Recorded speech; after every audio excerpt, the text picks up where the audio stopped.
So yun, magandang araw mga idol, no. So nandito ako ngayon sa barangay Bantulinaw. Yan. Isang paaralan dito barangay Bantulinaw mga idol, na kung saan ay medyo malayo na sa bayan ng Calawag, no. So kaya tawag na tong Upper Calawag mga idol. Ayan. Dito tayo ngayon. Siyempre kasama ko yung aking misis. Ayan, oh. Ayan. May hanapin kami ditong yung sadya namin ditong tao. So doon sa nag-request mga idol na i-vlog ko itong kanilang lugar. Yan, ito na yun idol. Nandito ako sa barangay Bantulinaw ngayon, dito sa school ng barangay Bantulinaw. Ito na idol yun. Yan.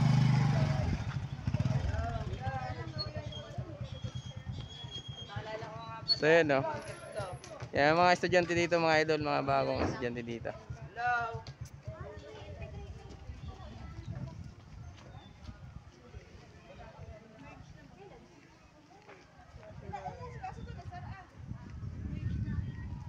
Yan, sa tagpong ito mga idol, ito yung nireklamo nung isang daycare worker dito, na itong lugar nila medyo mababa, kaya laging binaba. Ayan mga idol, makikita nyo maraming imburnal, hindi pa siya napo-flooring kasi kulang daw yung kanilang budget mga idol. So yan, isang panawagan yan ng ating nakapanayam dito na daycare worker mga idol.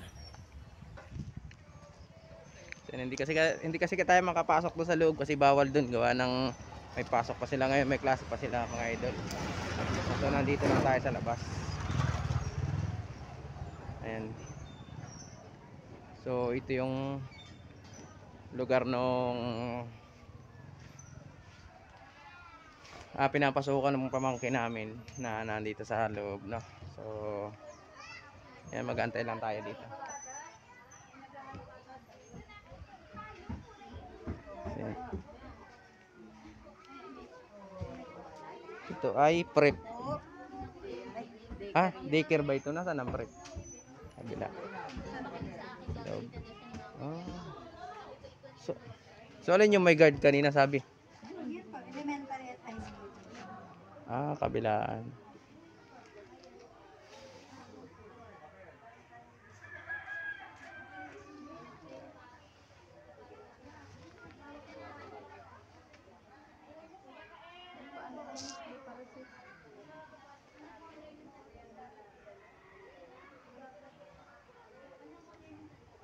Ito ang pinakabarangay dito, ate. Barangay yun. Ay, ito lang po si ate. Ate. Nagbibidyo lang po ito. Para po saan? Wala po, sa vlog lang. Nagbablog kasi ko, ate. Nag-explore ako ng isang lugar. Yung mga lugar-lugar, nag-explore po ako para sa vlog. Para kung sakali, magkameron tayo ng makapagbigay tayo ng konting tulong sa mga mga kabataan.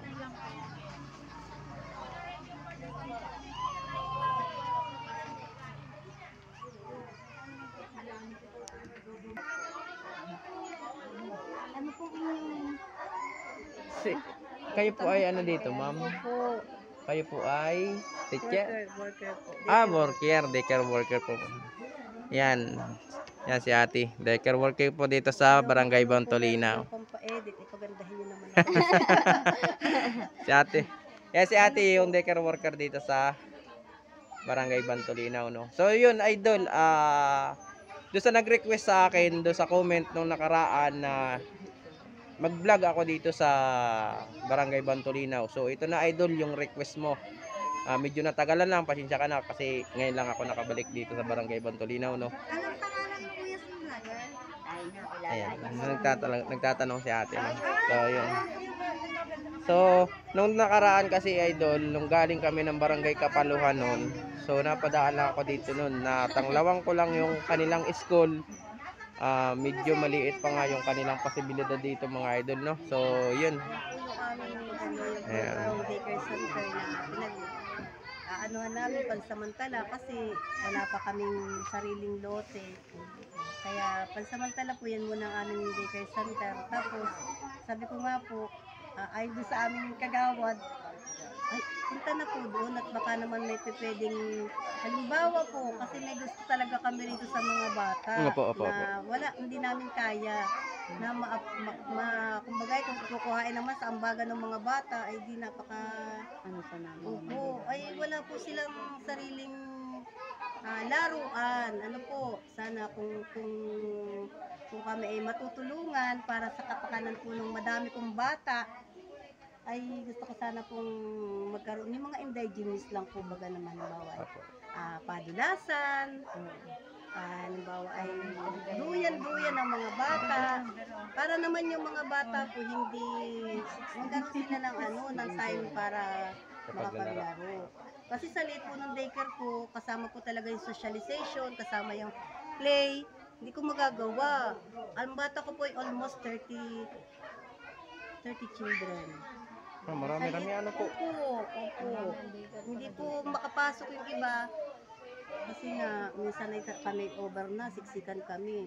Kaya by Monday po, ang magagawa namin ay kami ay meron pang 7:30 to 9. Kumbaga po, hati-hati sa oras, ano po. Para matutukan sila. So yun mga idol, meron sila ditong hinihiling na medyo siyempre para din po sa mga bata, mga idol, no? So yun, sana po do sa mga makakapanood nito, mga idol. Ayan, kunting kahilingan lang po ng ating daycare worker dito, ano po. Yan, sana po sa makakapansin, sa mga nakakaluag po. Yan. Lalagay ko lang po sa comment, sa description yung akin link, yung aking GCash account, yun. So sana po may makapansin nung kahilingan ng ating daycare worker. Ano po? Yan. So titingnan lang natin tong daycare worker nila. So yan mga idol, talagang napakaliit ng kanilang tapos mainit ang loob.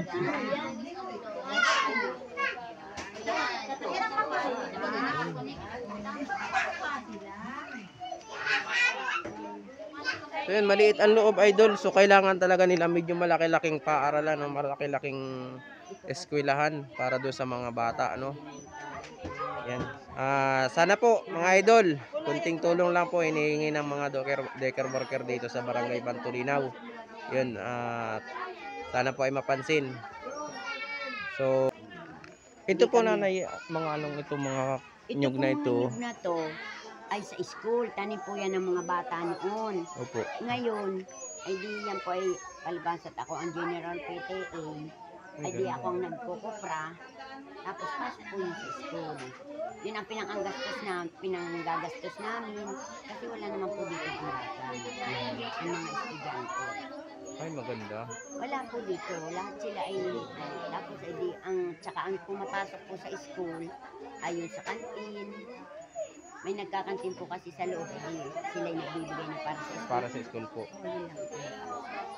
Kaya, talagang, kulang ang pag-ano.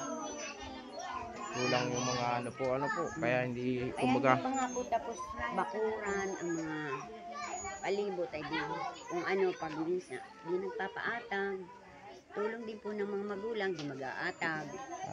Ganun po anong paatag, kung anong kailangan ng school minsan, di ba? Kulang pa rin. Sen, idol, Tapos, doon sa nag-comment sa akin, maraming salamat sa iyo kasi nag-comment po sa akin kasi dati na i-vlog ko rin itong Barangay Bantulinaw. Kasi nanggaling po ako nung nakaraan ay sa Kapaluhan. Barangay Kapaluhan po. Yun, nanggaling po ako nung nakaraan. Tapos may nag-comment sa akin na i-vlog ko rin daw itong Barangay Bantulinaw. So yun, maraming salamat idol sa comment mo. So yun, nandito na ako ngayon, vlog ko tapos nalaman ko rin yung mga kakulungan dito sa school at Barangay Bantulinaw. Po. So yun, maraming salamat ay mga idol sa mga makakapansin nito. Yan, sana po ay mabigyan natin ng konting tulong sa mga medyo nakakaluwag po dyan. So yun. Maraming salamat po. Ngayon pa lang ay Kasi nagpapasalamat na kami. Yan po kasi sir ay nabaha. Yan Opo. school yan.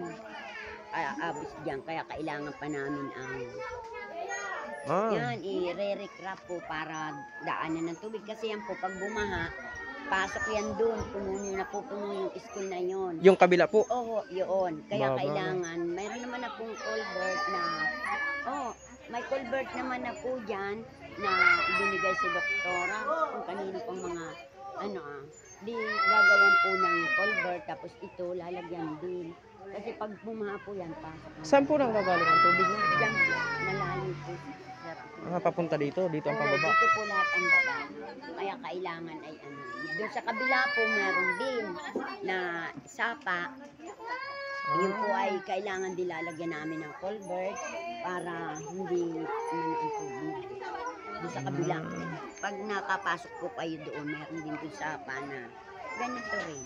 Kaya ito lalagyan din po namin ng culvert o kaya open canal para pag ay diretso.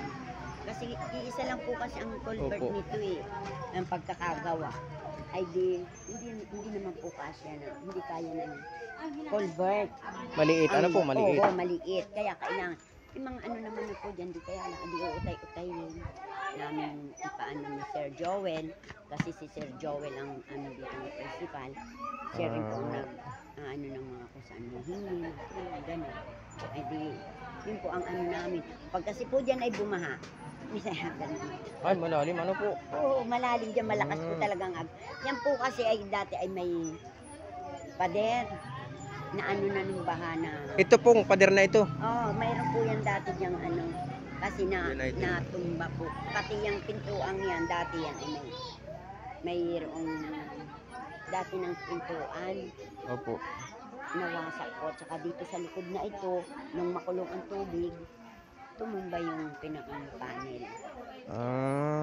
Ito kasi po hanggang dyan. Na may manggahan na yun. Sa may manggahan po na yun. May So, ibig sabihin bahay po malaki iba. po ang nasasakupan ng barangay. Ano Ito po? Para ito sa school, ano po? Sa school site na ito ay kulang na 3 hektarya. Ay, ang ganda naman. Ibig sabihin, marami bang mailalagay na building kung talagang ano po? Malaki-laki pa pala. Doon sa may mga yan po may mga yan, mahugani papuputol po kasi gawa na. Hindi naman pwedeng ipa-power saw para gawin sa project. Opo. Kasi yan ay gawa ng mga bata nung pinapakuan ba po sir. Ay di ayaw naman power sawin. Kaya ipauulin ko na lang para kahit pa paano, yung mag-uulin sa ko kahit 2 sako sa 10 Opo. sako, may 2 sako ang school. Okay na, basta at saka na po Ang semento, ano po? Gawa ng ugat. Malalaki po kasi ang puno doon, may nara ng puno.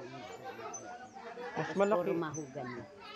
Kung tutuusin pala, mas malaki ito sa Barangay Santo Domingo. Oo. Yung paglalagyan ng mga school. Tsaka nahingi nga din. Nahingi pa rin kami kay Bob. Kay Governor po, kay Doktora. Kung kami ay pwedeng bigyan ng cover court. Wala po kasi ng cover court. Kaya pag kami ay yung nagpapasinaya, nadayo pa kami ng Tabansa. Kasi malaki doon ang cover court. Doon po kami nung itong mag-graduation, doon kami. Dahil ito lang, ito po dati, kasi dati po ito noon si Ma'am Tan, ang inilagay lang National High School. Pero ang pinakang po nito talaga saan, DepEd noon ay kami rin halos ang nagsimula nito nila Ma'am Agawin, nung namatay na Ma'am Agawin. Integrated talaga ito kaso nung may mga mga principal ang ginawala ang National High School. Itong dumating si Sir Joel na sa DepEd na talaga integrated, ay naging integrated. Di nagpisa na po. Aalsin din po namin yung mga pader na yan. Kasi para open na po baga ang school. Para ang mga bata ay diretso na po sa. Gigibain po namin yan para itambak namin kung saan diyang maaaring pwede namin So ito tita, mayroon lang po akong sa inyo. Kung halimbawa, mapanood po ito ni Dr. Tan, ano pong makahilingan ninyo kay Dr. Tan? Ang hinihiling po namin noon ay yung cover court. Covered court po. So yun. Yun po naman ay yun naman po ay talagang sadyang inano na namin sa kanya. Dati pa. Oo, dati pa. Kaya lang ay di abala pa po siguro sa ngayon, Mhm. ay hindi po na ano, kasi ito po ang nauna sa amin, elementary. Elementary. Oho, ay maliit po, hindi pwede ang pag may pasinay. Magagraduate. Yan pong elementary ay pagawa na rin po ni Doktora Oo. Tan. Pagawa na rin po yan ni Doktora. Kasi nga po ito dati, ang nakalagay ay National High School lang. Bukod ang high school, bukod ang elementary, ay nitong mag-ano na bumaba ang ano sa DepEd, integrated na. Kaya, kung sana na, kung noon pa, ay integrated ito, hindi siguro po sir magiging ganyang kalaki ang paggagawa ni Opo. Doktora sa ano sa amin para malaki na. Dahil malaki po kasi ang ano doon. Ang space po. Oho, para gawa ng Malaking school. hindi po, malaking ano ay cover. Covered court. Mhm. Yun po ang gusto nga namin ay yun ang hinihiling po nga namin kay Dr. Ay yun sa cover. So yun, narinig po ninyo yung kahilingan ng ating ina ng ako kasama dito sa barangay. Ano pong pangalan niyo, nanay? Orlando po, ako po ang general people. Yan si ate, si Miss Orlando po. General PTA dito sa Barangay Bantolinaw. So, yun, sana po mapanood dito ni Governor Hilintan at bigyan pansin po yung kanilang kahilingan dito sa Barangay Bantolinaw. So, yun, maraming salamat mga idol sa mga makakapanood po nito. Huwag nyo pong kalimutan i-share ang video ito mga idol. Hit notification bell para update po kayo dito sa iba ko pang video gagawin, no? So ito po ay isang exploration dito sa Barangay Bantolinaw kung saan medyo maliit pa yung kanilang mga paaralan. Ano po, kulang po sila sa building. So yun, maraming salamat mga idol. Yan, ingat po kayo mga idol. Salamat. Nan. Salamat.